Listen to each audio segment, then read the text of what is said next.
Hi friends, అందరికీ నమస్తే. Welcome to my teaching talkies.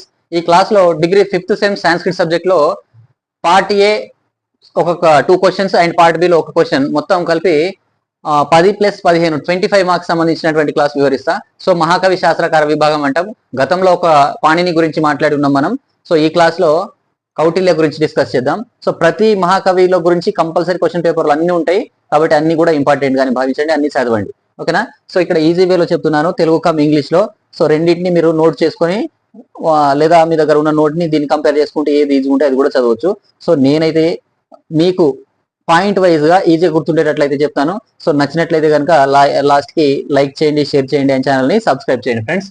So చూడండి, కౌటిల్య గురించి మాట్లాడితే, in Sanskrit literature there are 18 branches of knowledge. సంస్కృత సాహిత్యంలో 18 విద్యలు ఉన్నాయి. వన్ ఎమాంగ్ దీస్ ఈజ్ అర్థశాస్త్ర. ఆ 18 విద్యలలో ఒకదాని పేరు అర్థశాస్త్రం. Which is epitome of economics. అది ఎకనామిక్స్, అర్థశాస్త్రానికి ఒక సంగ్రహక గ్రంథం. అర్థశాస్త్రం అంటారు తెలుగులో, దానికి ఒక సంగ్రహక గ్రంథం అని చెప్పేసి అంటాం అన్నమాట. దిస్ అర్థశాస్త్ర వాజ్ కంపోజ్డ్ బై కౌటిల్య. ఈ అర్థశాస్త్రము కౌటిల్య చేత రచించబడింది. Next full stop. He also called as Chanakya, Vishnugupta and Vatsayana. అతనికి మరికొన్ని నామాంతరాలు లేదా ఇతర పేర్లు కలవు. 1 చాణక్య, మరియు 2 విష్ణుగుప్త, అండ్ 3 వాత్సాయన అని చెప్పేసి అంటారు అనమాట. Next, he's parents died when he was a child. అతని బాల్యంలోనే అతని తల్లిదండ్రులు చనిపోవడం జరిగింది. హీ స్టడీడ్ ఇన్ గురుకులం. ఆ తర్వాత అతను తన విద్యాభ్యాసాన్ని గురుకులంలో ఉంటూ కొనసాగించాడు. And has a great effort to make Chandragupta as the king of Maurya dynasty. ఆ తర్వాత అతను చంద్రగుప్తుడి యొక్క అంటే చంద్రగుప్తుడిని మౌర్య డైనాసిటీకి, మౌర్య వంశానికి రాజుగా నిలపడంలో అతని కృషి ఎంతో ఉంది. By defeating Nanda dynasty. ఎవరిని ఓడించి స్థాపించాడు ఈ చంద్రగుప్త అని అంటే, నంద వంశాన్ని ఓడించి దాని ప్లేస్ లో మౌర్య డైనాసిటీని స్థాపిస్తాడు అనమాట.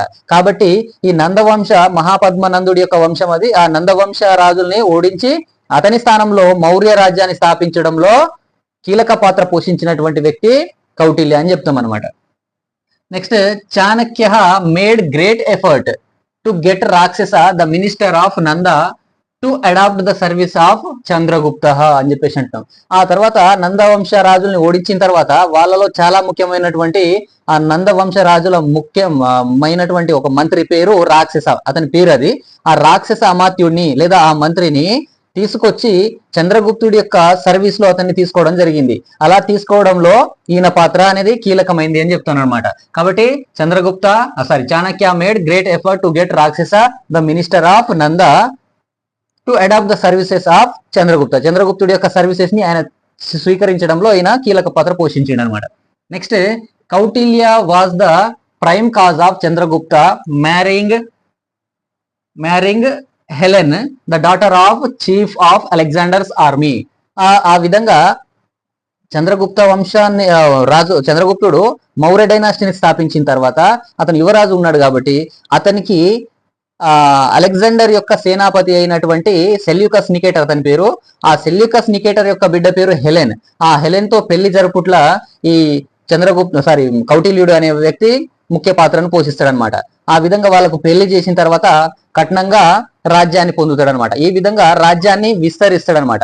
ఇలా రాజ్యాన్ని విస్తరించడంలో ఈయన యొక్క తెలివితేటలు ఎక్కువగా పనిచేసి ఈ చంద్రగుప్తుడు ఇంకా రాజ్యాన్ని విస్తరిస్తాడనమాట. ఓకేనా? Next, Kautilya was the cause of United the small states and made a strong Kingdom. అదే చెప్పాను కదా, అతను చిన్న చిన్న రాజ్యాలన్నింటినీ ఏకం చేసి ఒక బృహత్ రాజ్యంగా ఏర్పడంలో ఈ కౌటిల్యుడి యొక్క కృషి ఎంతో ఉంది అని చెప్పేసి అంటున్నాం అనమాట. కాబట్టి Kautilya was the cause of United the small states to become a strong Kingdom అని చెప్పేసి రాస్తాం. ఓకేనా? నెక్స్ట్, కౌటిల్యాస్ అర్థశాస్త్రం deals with the political science, diplomacy and modes of administrations. మరి ఈ అర్థశాస్త్రం రాసిండు కాబట్టి ఈ అర్థశాస్త్రం దేన్ని డీల్ చేస్తుంది, దేన్ని వివరిస్తుంది అని అంటే రాజనీతి శాస్త్రాన్ని, పొలిటికల్ సైన్స్ అంటే రాజనీతిని, అండ్ డిప్లొమసీ దండనీతిని, అండ్ మోడ్ ఆఫ్ అడ్మినిస్ట్రేషన్ శాసన వ్యవస్థని కలిగి ఉంటుంది అనమాట. He also wrote Chanakya NITI. Which is a book of 17 chapters and 340 shlokas. So చూడండి, అతను ఇంకో బుక్ చాణక్య నీతి అనే పేరుతోటి ఇంకో బుక్ రాసిండు. ఆ బుక్ అనేది 17 అధ్యాయాలు కలిగి ఉంటుంది అండ్ అందులో 340 శ్లోకాలు ఉంటాయి అన్నమాట. సో కొన్ని బుక్లలో ఆయన అర్థశాస్త్రంలోనే ఇన్ని 17 చాప్టర్స్ ఉంటాయని ఉంటుంది. అది కాదు, మన టెక్స్ట్ బుక్ నే ప్రామాణికం తీసుకోవాలి. టెక్స్ట్ బుక్ లో చాణక్య నీతి అనే బుక్ ఏదైతే ఉందో అది 17 చాప్టర్స్ అండ్ 340 శ్లోకాస్ ని కలిగి ఉంటుందని చెప్పేసి ఉంది, కాబట్టి మీరు అదే రాయాలి. ఓకేనా. ఇన్ దిస్ చాణక్య నీతి, ఈ చాణక్య నీతి అనే బుక్ లో he gave the message of ideal life. So ఈ బుక్ లో చాణక్య నీతి అనే బుక్ ఏం తెలియజేస్తుంది అని అంటే, ఆదర్శ జీవనం సాగించడానికి కావలసినటువంటి సందేశాన్ని ఈ బుక్ లో ఆయన చాణక్య నీతిలో మనకు కౌటిల్యుడు లేదా విష్ణుగుప్తుడు లేదా వాత్సాయనుడు మెన్షన్ చేయడం జరిగింది అనమాట. ఓకేనా. So he's Arthashastra has the complex nature of administration, social laws and many other aspects of life. So అతని యొక్క ఈ అర్థశాస్త్రం బుక్ ఏదైతే ఉందో అది పరిపాలనకి సంబంధించి అండ్ సామాజిక న్యాయానికి సంబంధించి అండ్ ఇతర జీవితానికి అంటే ఉన్నత జీవితానికి సంబంధించినటువంటి అన్ని నియమాలన్నింటి కూడా క్రోడీకరించి రాయబడినటువంటి గ్రంథంగా అర్థశాస్త్రాన్ని చెప్తారనమాట.